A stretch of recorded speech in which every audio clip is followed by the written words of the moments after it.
Welcome to Live Your Balance, a podcast for busy humans who are curious about taking a step back from overwhelm so that they can create more balance in their lives.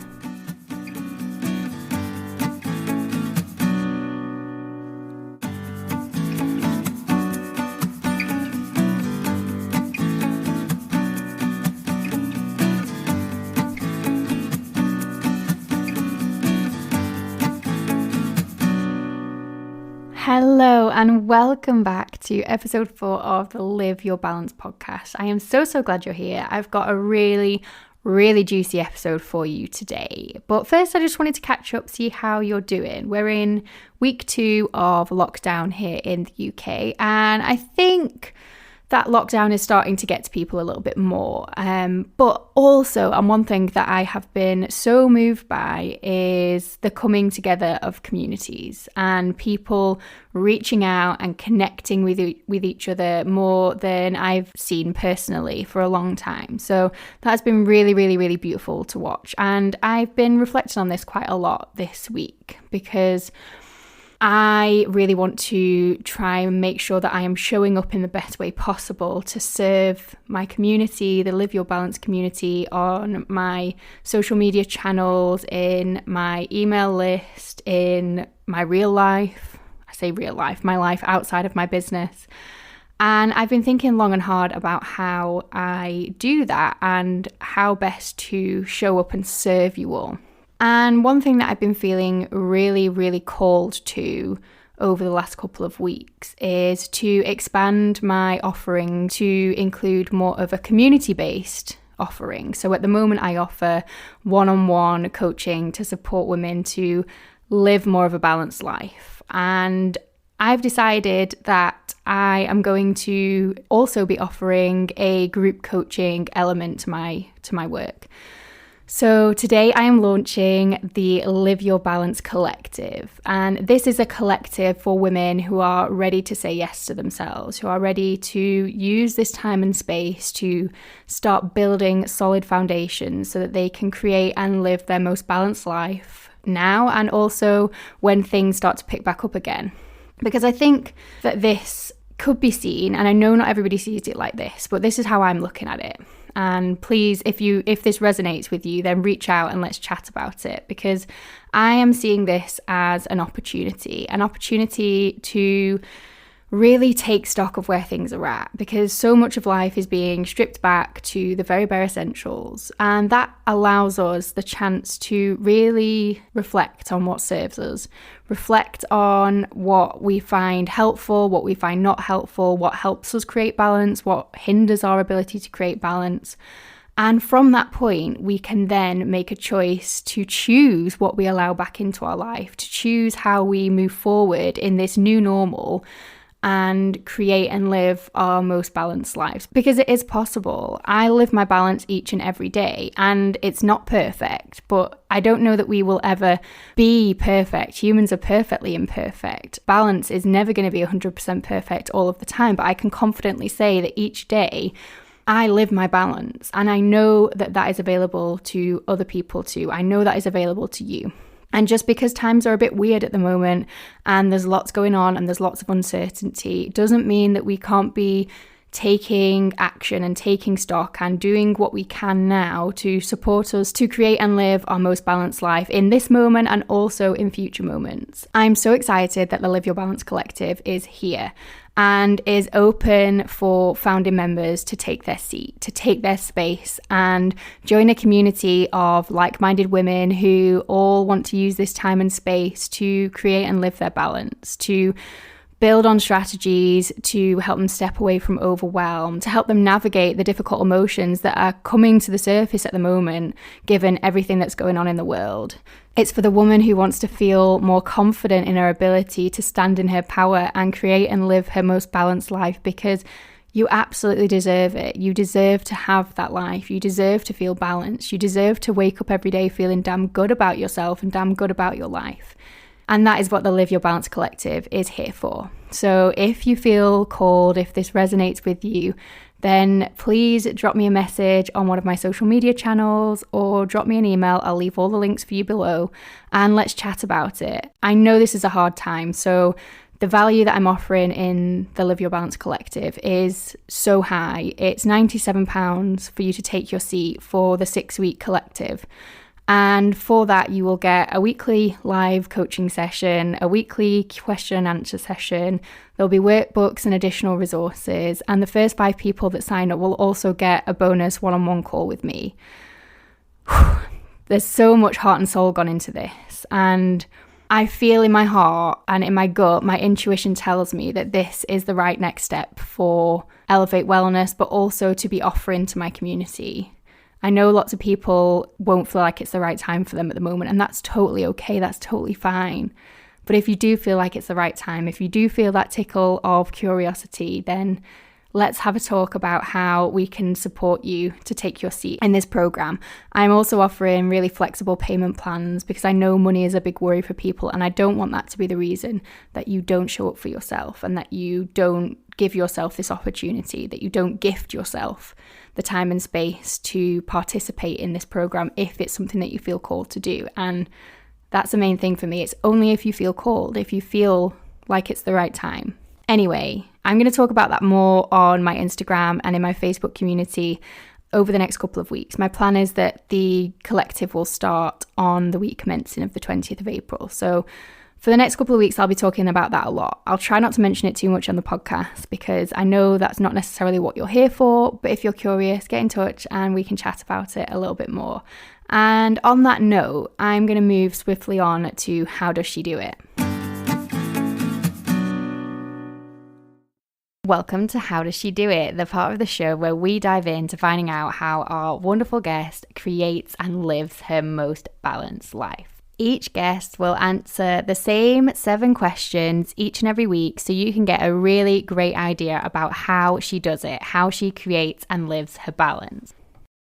Today's guest is my wonderful, wonderful friend, Jess. We actually recorded this a few weeks ago when Jess was visiting Manchester and we spent the day hanging out and it was wonderful. I actually met Jess on Instagram and we connected when, actually quite a few years ago, first off, when I had a lifestyle blog back in the day and Jess had a vegan food blog, and we properly connected about the middle of last year when we were both on the same coaching program.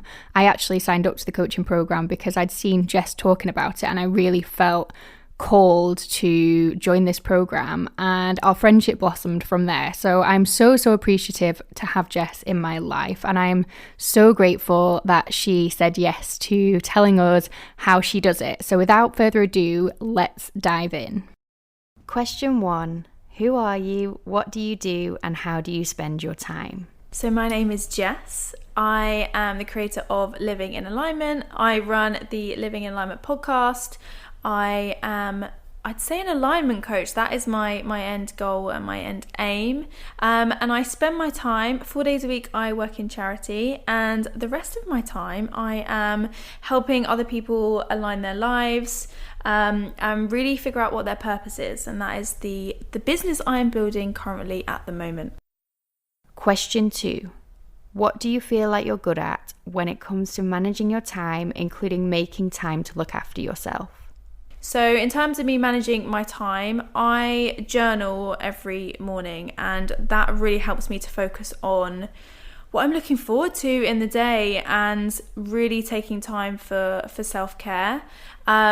I do make a to-do list every day, whether that is in my job, in my business, or in my free time. Actually having a to-do list really helps. And for me, actually physically writing that on paper is huge. I can't necessarily do that on an app or on my phone. It's very much me actually physically writing it out, which really helps. And in that sense, I can kind of then prioritize my day around that. And yeah, making time to look after myself is an absolute essential. That is something I know that if I do not make time to look after myself, whether that's cooking a nourishing meal, getting some fresh air, taking a bath, anything like that, if I don't make that time, then everything else around me will suffer. So I know that I have to fill up my own cup to help serve others and help serve my Living in Alignment community. Question 3. What's your biggest challenge when it comes to balance?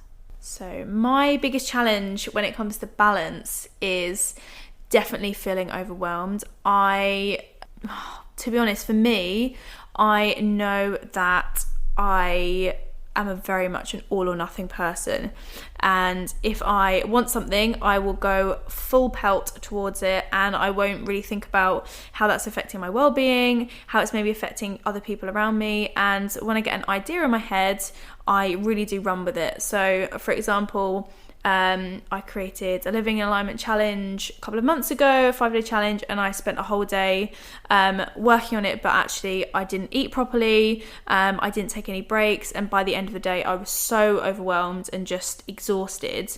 Although I was on a high from creating and doing things that I loved, I actually really burnt myself out. So balance for me is really looking at what it is I have to do and maybe spreading it out across my week, not trying to do everything in one day, and just really knowing actually what I can do, what capacity do I have, how much time do I have, and where can I overcome those challenges of wanting to do everything right now immediately, as I'm a very impatient person. So patience is a big one for me.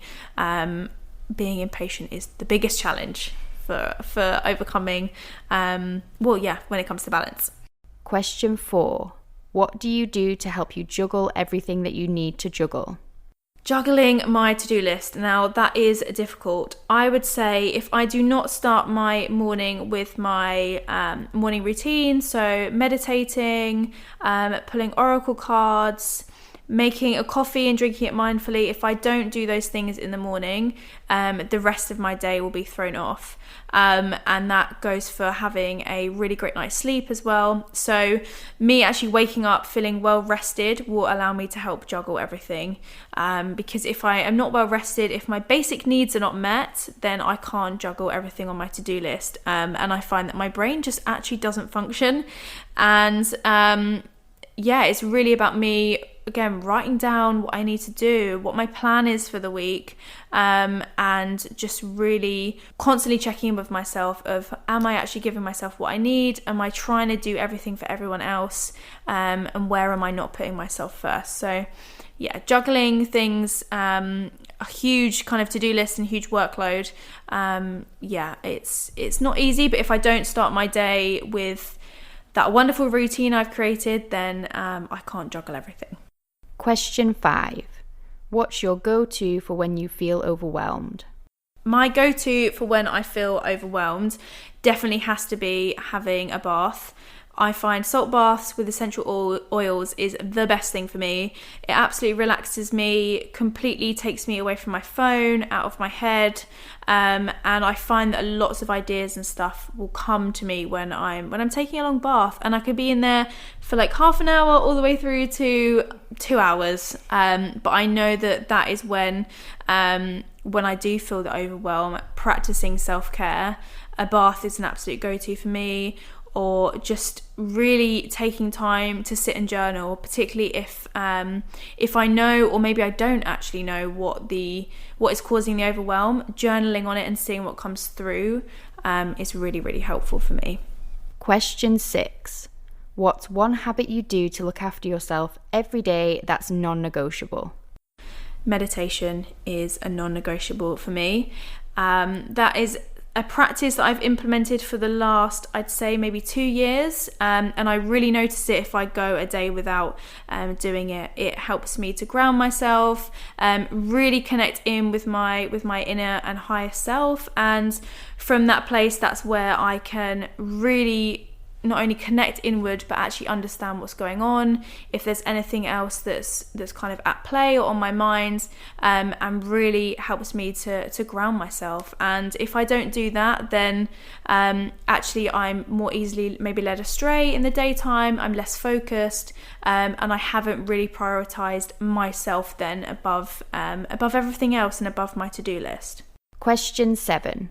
What does creating a balanced life mean to you? Creating a balanced life for me is not to doing everything now, not being impatient, and actually knowing when to draw back on being so go all the time. It's about factoring in rest and downtime as just as being as important as working towards my goals. It's putting both of those on the same kind of importance level, right? It's not about constantly feeling the pressure to do everything right now. It's actually being like, you know what, my body needs rest today. I'm going to work on my goals tomorrow. And actually having that balance, helps us to manifest more. It helps us to allow the universe to do its work, and I then feel more lit up and more inspired to then serve other people from that place. So balance is getting enough rest and doing enough of the hustling in equal amounts. So a big thank you goes to Jess for joining us today to share how she does it. And I'm sure you'll agree, Jess has got such a wonderful energy about her. She is so calming and gentle and just wonderful. I am so grateful to have her in my life, like I said before. And Jess and I will actually be joining forces.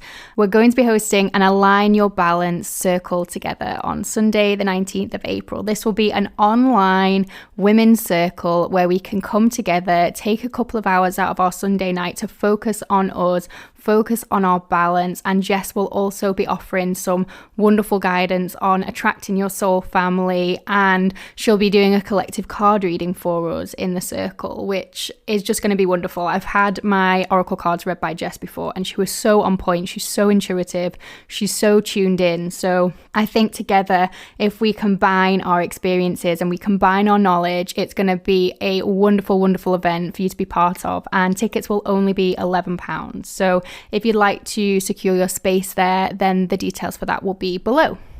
Okay, so for today's balance chat, I wanted to zone in on something that Jess highlighted really got in the way of her creating and living her balance and caused her to feel quite overwhelmed and burnt out. And that is all or nothing thinking.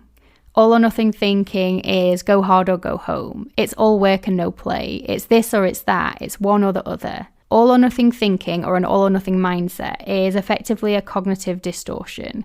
It's where we think in extremes of good or bad, success or failure, happy or sad. If it's not 100%, then it's 0%. All or nothing thinking, or dichotomous thinking as it's scientifically known, is something that comes up a lot in my community and a lot with my one-on-one coaching clients. It's something we have to really work on in order to support them in creating a balanced mindset and ultimately creating and living a balanced life. And this is because balance isn't black or white. It isn't all or nothing. It's both. It's totally normal to have some degree of all or nothing thinking, and researchers believe that it's actually linked with our survival, because if we think about fight or flight, that's very much polar opposites. Now, extremes of all or nothing thinking can be more prevalent if you're somebody who struggles with anxiety or depression, as aspects and characteristics of these difficulties generally will amplify and also fuel that all or nothing stance. All or nothing thinking will often go hand in hand with a phrase that includes never. Has anybody ever said to their partner or friend or family member, you never listen, you never pull your weight, you never do as I've asked you?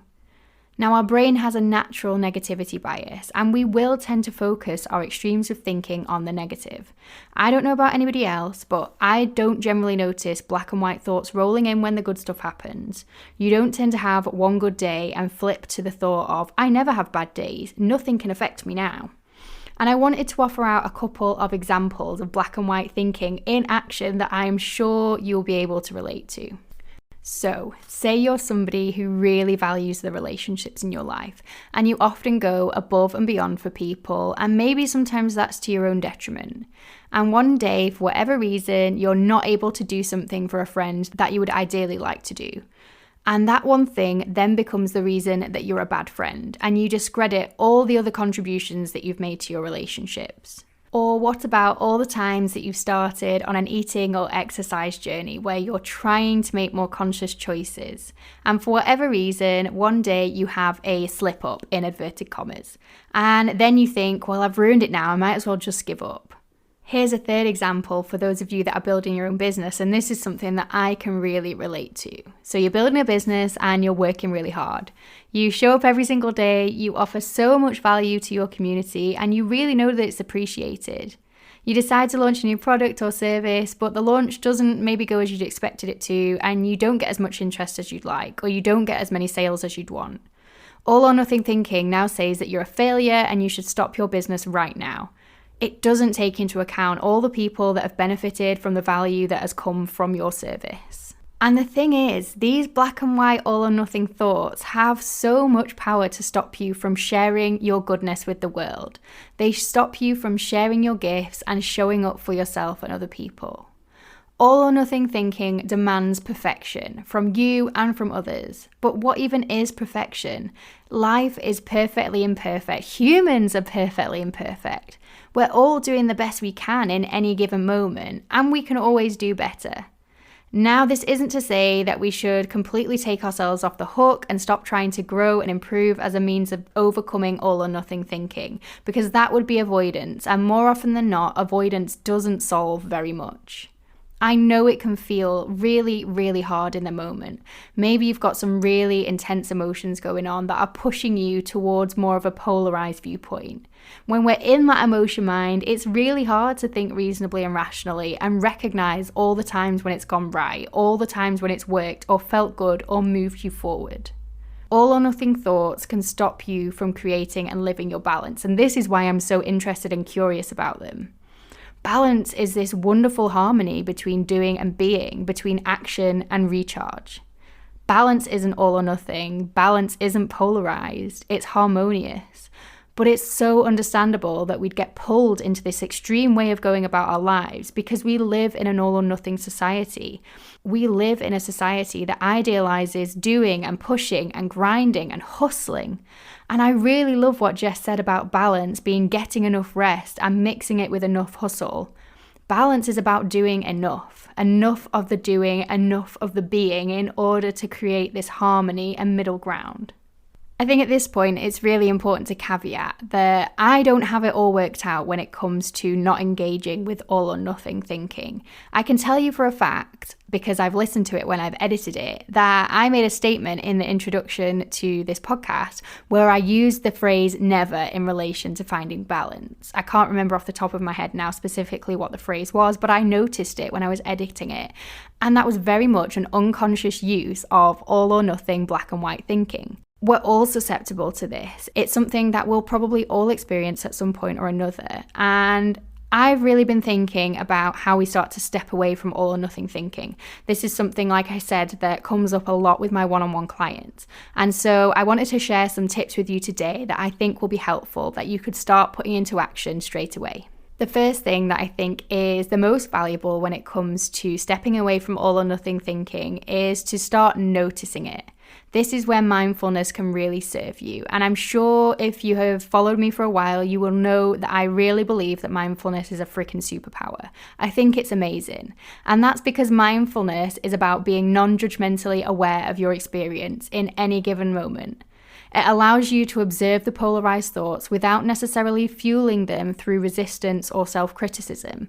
And through that awareness comes the ability to make a change, make a shift, and do something different. But we can only do that if we're aware of it and if we notice it in the first instance. Once we've noticed our all or nothing thoughts, we can start to actively look for the grey area.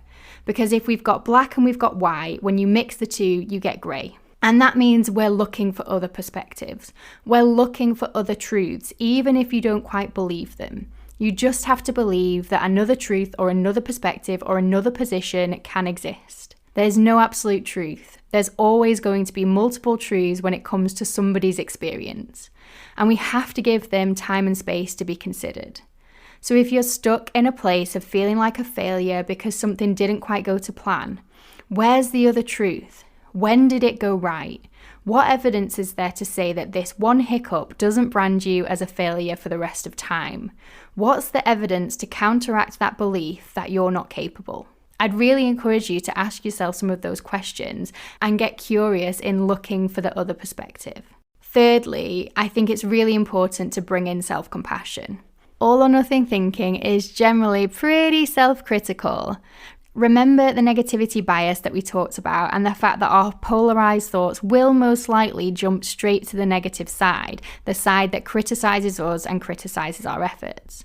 Having compassion for yourself allows you to start to let go of the power that polarized thought has over you. It allows you to be a kind friend to yourself in those hard moments. It allows you to be gentle and firm when you need it, because it can be both. How would you respond to a friend that had just expressed an extreme view about themselves and their place in the world?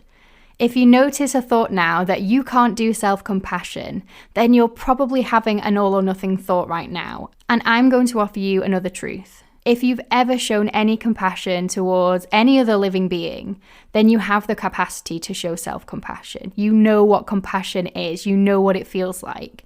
It's just a case of then applying it to yourself, which I know can feel really, really hard, but is really valuable and really essential when it comes to navigating these tricky thought processes and tricky thought patterns that often really impact on our sense of self-worth and self-belief. So to recap those 3 tips, number 1, start mindfully noticing and becoming aware of your all or nothing thinking. Number 2, look for the grey areas, look for the other possibilities and the other truths in the situation. And number 3, practice self-compassion. Practice being a kind friend to yourself as you navigate the really tricky process of unraveling these all or nothing thought processes that have probably been ingrained into you from a very, very young age. I know letting go of those thought patterns that you've probably had for most of your life can feel really, really tough, but please know that I am here with you. And if you have any thoughts, queries, or questions on anything that we've covered in today's episode of the Live Your Balance podcast, then the links are down below to get in touch with me to clarify them, ask further questions, and just generally have a chat about where things are at with your all or nothing thoughts. I'd like to extend another huge thank you to Jess for joining us to share how she does it. I'll leave all her social media links below so that you can go and follow her and say hi.